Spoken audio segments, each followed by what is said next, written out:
नमस्कार दोस्तों, हरीश शिवकानी चैनल में आपका स्वागत है।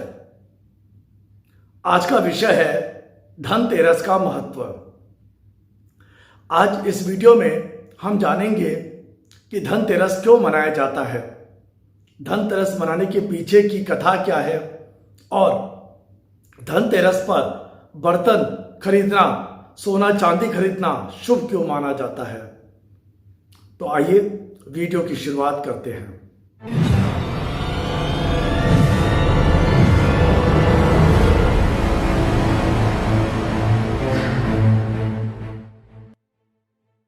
इस वीडियो को लाइक करें, कमेंट करें, शेयर करें।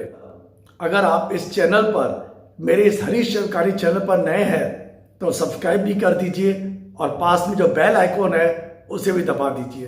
भगवान धन्वंतरी, उसके अवतरण दिन को धनतेरस के रूप में मनाया जाता है। भगवान धन्वंतरी जो आयुर्वेद के जनक हैं, भगवान धन्वंतरी जो देवताओं के वैद्य हैं, आज ही के दिन उनका अवतरण हुआ और इसीलिए दीपावली का जो पहला दिन है वो धनतेरस के रूप में मनाया जाता है। आज ही के दिन को राष्ट्रीय आयुर्वेद दिवस के रूप में भी मनाया जाता है। भगवान धन्वंतरी कैसे अवतरित हुए, इसके पीछे अमृत मंथन की, समुद्र मंथन की कथा आती है। इस कथा के बारे में हम देखते हैं। देवताओं और राक्षसों दोनों को यह मालूम पड़ा कि क्षीर सागर में अमृत है।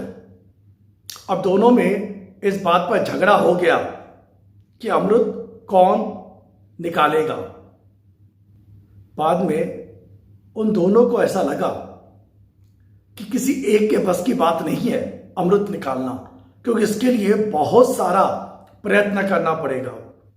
देवताओं और दानवों ने साथ साथ मिलकर समुद्र मंथन करने की योजना बनाई। मंदराचल पहाड़ को मथनी के रूप में रखा गया क्षीर सागर में, लेकिन कैसे पर रखे, क्योंकि मंदराचल पहाड़ को अगर हम क्षीर सागर पर रखेंगे तो वो डूब जाएगा। तो इसके लिए भगवान विष्णु जो थे वे कछुए का रूप धरकर आए और मंदराचल पहाड़ के नीचे आधार बनाया कि जिससे मंदराचल पहाड़ डूबे नहीं। वासुकी जो नाग है उसको रस्सी की तरह या नेति की तरह इस्तेमाल किया गया और मुंह की तरफ से उसको दानवों ने और पूंछ की तरफ से देवताओं ने खींचना शुरू किया और इस तरह मंदराचल पहाड़ के मंथन से, तेज गति से हिलने से समुद्र में मंथन शुरू हो गया।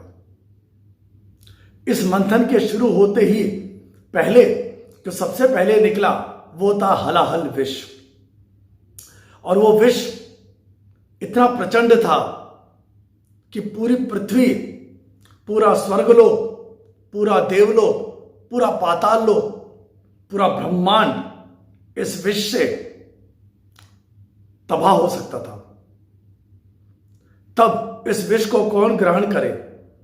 देवताओं में भी असमर्थता थी, दानवों में भी असमर्थता थी, पर सभी को मालूम था कि एक ही है जो इस विष को ग्रहण कर सकते हैं और वो है भोले बाबा। और सभी ने मिलकर भोले बाबा की आराधना की। भगवान शिव प्रकट हुए, उन्होंने विष को अपने अंदर लिया, लेकिन उन्होंने गले से नीचे नहीं उतारा और वो विष गले में ही रह गया, जिससे उनका गला नीला पड़ गया और जिसकी वजह से भगवान शिव का एक और नाम पड़ गया, नीलकंठ। ऐसा माना जाता है कि कुछ विष की बूंदें धरती पर गिरी, जिससे सांप, बिच्छू और ऐसे कई जहरीले जीव जंतु पैदा हुए। इसके बाद अमृत मंथन से कामधेनु गाय निकली, जिसे ऋषियों ने अपने पास रख लिया। इसके बाद ऐरावत हाथी वो समुद्र मंथन से निकला। सफेद रंग का विशालकाय हाथी था ऐरावत हाथी, जिसे देवराज इंद्र ने अपने वाहन के रूप में अपने पास रखा। इसके बाद कौस्तुभ मणि निकली, जिसके प्रकाश से पूरा ब्रह्मांड चमक उठा। इस कौस्तुभ मणि को भगवान विष्णु ने अपने पास रखा। इसके बाद कल्प वृक्ष निकला। कल्प वृक्ष वो वृक्ष है जिसके नीचे बैठने से हम कोई भी इच्छा अगर हम करें तो वो इच्छा पूरी होती है। देवताओं ने उस कल्प वृक्ष को अपने देवलोक लेकर गए। इसके बाद अमृत मंथन से देवी लक्ष्मी निकली, जिसने भगवान विष्णु को अपने पति के रूप में स्वीकार किया। इसके बाद चंद्रमा निकले, जिसे न देवताओं ने लिया न दानवों ने लिया, तो भगवान ने उसे आकाश में एक स्थान दे दिया। इसके बाद पांचजन्य शंख निकला, जिसे भगवान विष्णु ने अपने पास रखा। इसके बाद पारिजात का पौधा निकला, जिसे देवताओं ने देवलोक में रखा। आखिर में धन्वंतरी जी आए।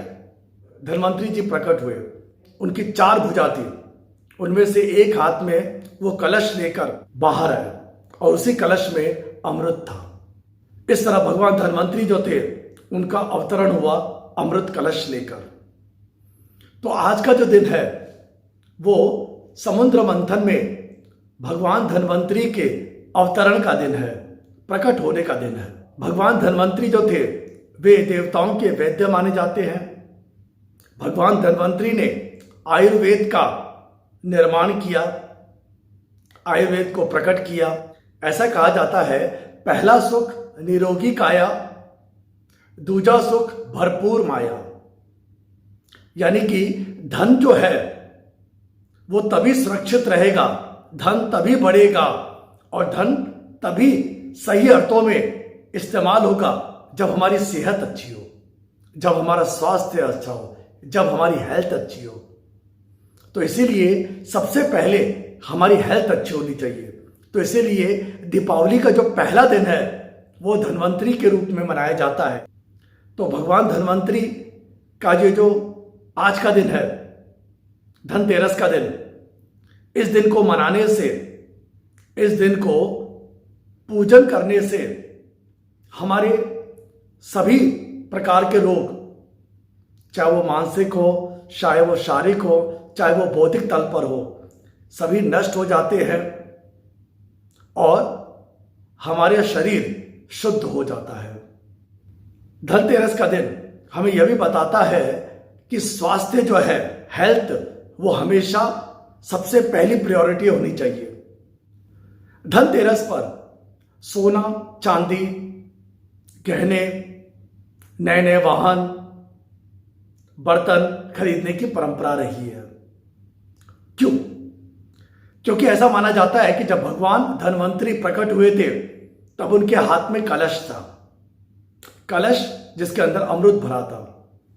तो कलश यानी बर्तन। वैसे चांदी के बर्तन खरीदना ये ज्यादा शुभ माना जाता है, क्योंकि चांदी जो है वो चंद्रमा का श्वेत रंग का प्रतीक है। चंद्रमा भी सफेद रंग के हैं और चांदी भी सफेद रंग का है। चंद्रमा शीतलता प्रदान करता है और चांदी जो है वो भी शीतलता प्रदान करती है। तो चूंकि समुद्र मंथन से उस दिन चंद्रमा भी निकले थे, तो इसलिए चांदी का विशेष महत्व है, चांदी के बर्तन खरीदने का विशेष महत्व है। पर अगर हम चांदी के बर्तन न खरीद सके तो स्टील के बर्तन खरीदें, पर कुछ ना कुछ जरूर खरीदें, क्योंकि ऐसा माना जाता है कि धनतेरस के दिन जो कुछ भी हम खरीदते हैं उसमें दिन दूनी रात चौगुनी वृद्धि होती है। धनतेरस के दिन हम ज्यादा से ज्यादा बार भगवान धन्वंतरी का जो मंत्र है, ओम धन्वंतरे नमः, इसका जाप कर सकते हैं। ओम धन्वंतरे नमः, ओम धन्वंतरे नमः। ऐसे जितनी बार आप जाप करें उतना उत्तम।